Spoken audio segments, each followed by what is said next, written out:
Just extending the exclusion zone. As you're talking, Glenn, we saw some footage there of hostages. I should say those hostages were in place. Those pictures were taken in the time and the moments after this. Well, with authorities realised that they were dealing with a hostage situation. I'm joined by Greg Barton, a terrorism expert from Monash University. You heard what Glenn had to say there. What are your thoughts?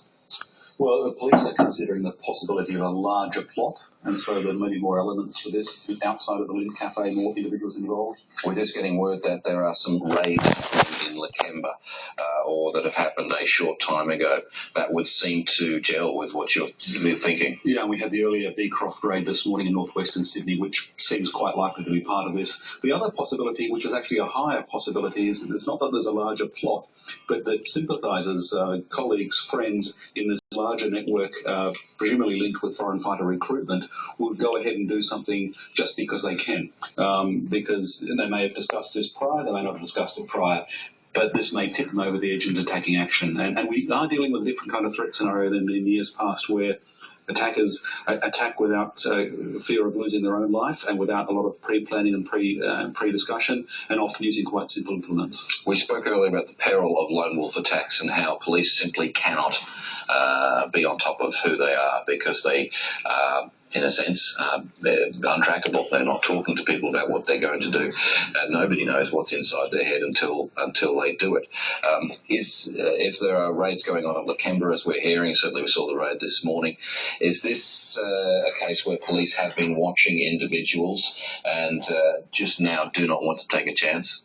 Yeah, the first line of defence in counter-terrorism is intelligence, and the most important kind of intelligence is human intelligence, and that depends very much on contacts with community, working with community, but it also means you've got known individuals. We know that police have been frustrated for months now. There's individuals they fear are culpable in recruitment and preparations for terror, but they can't prove it, they can't lay charges, they can't arrest them.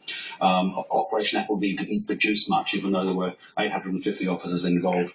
But that would have produced intelligence, and perhaps they're now following through some leads from that. They certainly were monitoring social media in other form of communication, including live, as is happening now, and just sort of moving in with a course of abundance of caution. Now, of course, we had some concerns earlier. The police were worried that people on the scene, nearby the scene, might be tweeting too much information, that those inside the building would be monitoring news feeds, monitoring Twitter feeds to try and get an appreciation of what was going on outside their line of sight from the Lindt shop. Do you think that is their standard procedure? Is this what terrorists would normally do? Well, you always have to be cautious about communications, but as we were discussing earlier, in this age of communications, it's become much tougher. And even in the last few years, what we're seeing with Islamic State is it's appealing to a much younger demographic. And these are, as they say, digital natives. These are people who have grown up with social media and are much more inclined, as any young person in Australia, to turn to social media when something's happening. And that means that an older person may not, think of tweeting or sending a message through social media to their friend or colleague. You have to assume in this case there are people in this larger network who will be doing that quite intensively, and that may advantage the attackers inside the cafe. If you're just joining us, let's go through what's taken place today. Shortly before 10 o'clock, a man walked into the Lindt chocolate shop on Martin Place in the centre of Sydney with a green bag that had a gun in it. Shortly after, we began to see hostages with their hands up being placed against the windows of the Lindt chocolate shop in Martin Place. Well, some of them were forced to hold up black flags with Islamic writing on them, and this was witnessed from across the way at Channel 7. Channel 7 was evacuated by about 20 past 10 this morning, so within sort of 30 or 40 minutes, the buildings around had to be evacuated as counter-terrorism police moved in. We believe this is a terror-related hostage situation. It is now 12 o'clock. It has been going on for 2.25 hours, and police have cordoned off an area around Martin Place.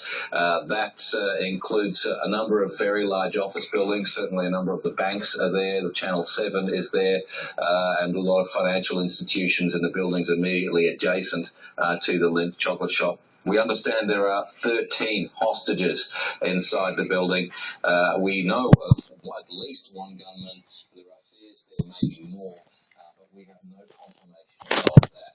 We heard from Glenn Connolly, our reporter on the ground, who had a remarkable view in the front door of the Lindt chocolate shop. He saw a young woman of Asian extraction, a young Asian Australian woman being used as a human shield by the man inside the shop. He was wearing a black bandana with Islamic writing on it, and he appeared to be holding the woman by the shoulders and using her to shield him, at least as a shield between him and the police. The footage you're looking at now was filmed a little earlier in the day. Our cameras have since been forced to move back to a safe zone outside the exclusion zone. We understand that although the airspace above the centre of Sydney has not been shut down, traffic there is being diverted around so that helicopters can move in and out and do what they need to do. And Glenn Connolly spoke to us a few moments ago from the scene there. I understand he's there and can cross to us again. Glenn, you see, pardon me, Robert Ovadia is joining us now.